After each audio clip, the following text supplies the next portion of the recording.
So this cabal, this criminal mafia in the country, set up all kinds of scams, and one of it is the oil subsidy scam. And basically what they do is that they claim that they are subsidizing oil on the basis of liters. I mean, there are 4 liters of gas in 1 gallon. So, but there's nothing like that. Our colleague here mentioned, there are supposed to be 4 refineries. Only about 2 of them are actually working to some reasonable capacity. They destroy the refineries intentionally. So they now give themselves contracts to import gas, that's gasoline, back into Nigeria. And then they set up a subsidy fund that what it means is that if you bring back 4 barrels of gasoline to Nigeria, the Nigerian government will pay you, say, $5 per gallon because, they are subsidizing you. But the truth is that, one, they inflate the number of gasoline they bring back into the country. We found out even about 3 weeks ago that they were importing about 24 million liters that nobody could explain who is buying them. But they get subsidy for it. So it gotten so ridiculous that they started importing water. And yes, this is not a joke. We import water. They'll go to the high seas with a tank and get water, scoop water from the high seas and import it back to Nigeria. They'll bring paperwork to the customs and they'll clear them. And when they pay them the subsidy, they take the water back and pour it back into the ocean. It is not funny. This is how bad the oil scam is going on. But that's how Nigeria is run, generally. And we found out. One of the results that just came out as of yesterday was that over 112 million Nigerians live on less than $1 a day.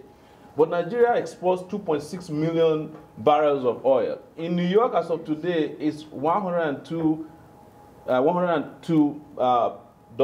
per barrel of oil. If you multiply that, that means Nigeria is making, on average, on a day, $200 million per day. If you multiply that by 365 days, because when you are importing oil, gas, there's no holidays, no weekends. You sell every day, right? Because America needs to be consuming what's, because of your bad habits. So they bring this every day, and it's 200 million, and you multiply that, Nigeria makes billions of dollars. In fact, we have made over $500 billion have been stolen from Nigeria since 1960 by this cabal, the mafia we're talking about. When it's our turn to take subsidy from what you get from us, you tell us, oh, it's a bad economic policy. So I just want to make that point to you as students of economics and politics, or socio-economic politics, to understand that it's also an international scam, the oil subsidy, and that's what led to, like I said, Occupy Nigeria. Young men who didn't have work were taken and trained and I won't say rehabilitated, but put back into mainstream and given vocational training and given some sort of compensation. Yeah. Do you think, we don't want to throw money around, obviously, but do you think that solving the inequality issue would help alleviate some of the stress that is being caused by Boko Haram?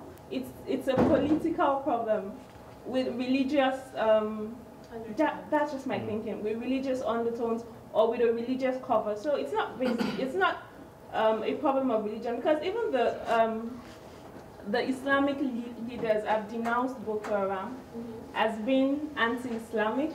So I think there are even some rumor that we have high-level northern Nigerian leaders sponsoring this group to make Nigeria non-governable for President Jonathan. So I think it's a political problem, though there are religious overtones, and we might need dialogue between the two religions to aid the solution, but it's not totally let me just throw in my own 2 cents here, and I agree with you on the issue of inequality.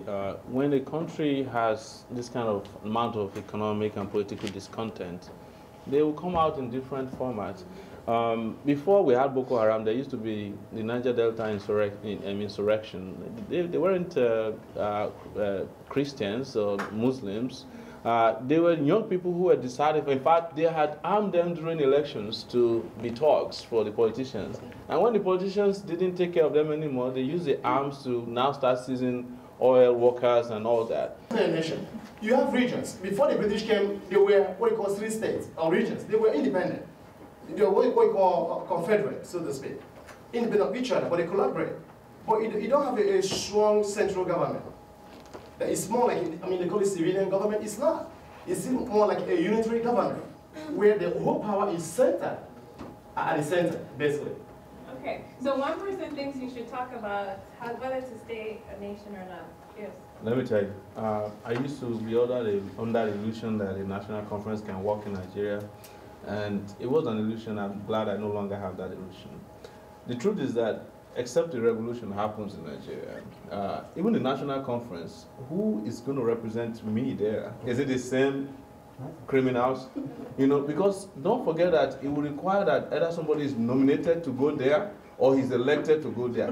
There's no clean person in Nigeria today that can win an election to represent even himself, talk less of representing a region or a state or a tribe. As you guys have all agreed, who is representing your race? A criminal. Who is representing your race or your tribe is most likely the most criminal person in the place. So when we have a national conference, Bola Tinubu is going to represent Yoruba. You are going to send who from the east? Tell me. You don't even know. Kiwe. You know, Kiwe. a Biti Kiwe will not be allowed to go near the hall. That's what I'm saying.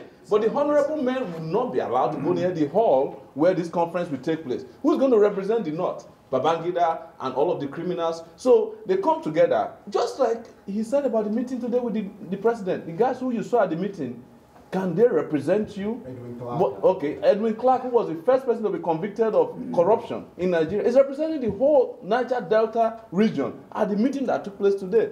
So you expect these guys to go to a meeting and decide your future for you, and you're under that illusion that the sovereign national conference will solve your problem.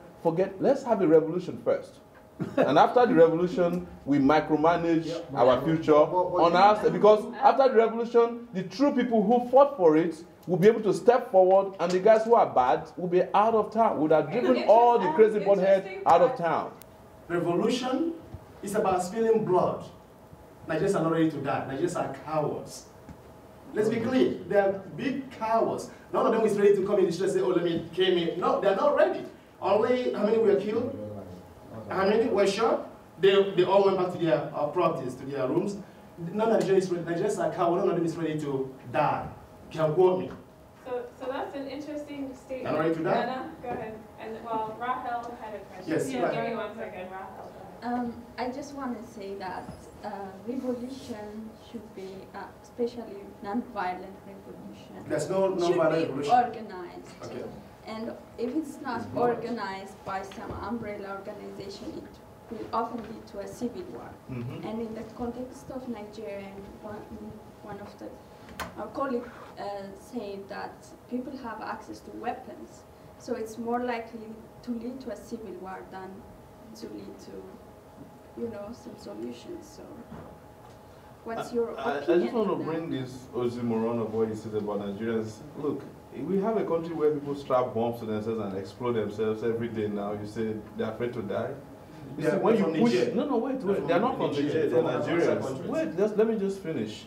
The thing is that when a revolution is organized and it's going to be fought, it's usually planned peacefully. It's the opposing people who don't want change who turn revolutions violent, right?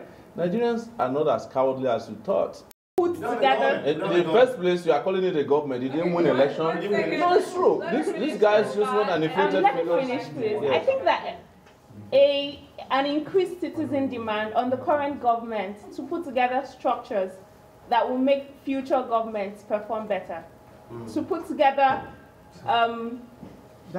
laws, processes that will make sure that the next time we have people elected, they are truly representative. I think if we can make that demand of the current government through increased citizen action, then we have some hope. You have the reformist school of thought. It's the World Bank people saying we reform, we change. Reform is not going to change Nigeria. We've practiced it before. We've tried to go to election. In fact, this last election in 2011, was a perfect election during the daytime.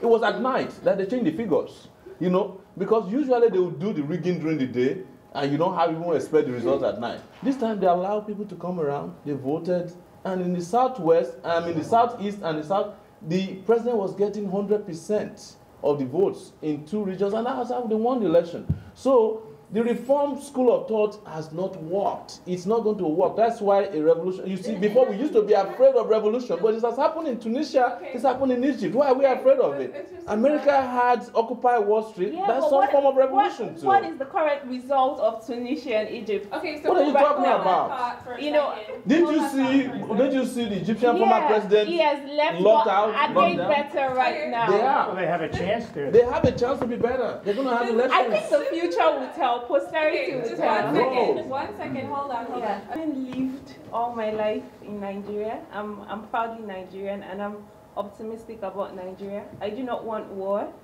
I really want change, but I do not want revolution in a way that is divisive and that is violent. So I'm going to keep working in my little space to inspire people to sue for peace, to sue for change, to sue for better delivery in governance, and I hope that the other panelists will join me and every other Nigerian will join me in that. So maybe in you're all different ways we'll all work towards change in Nigeria. Thank you so much.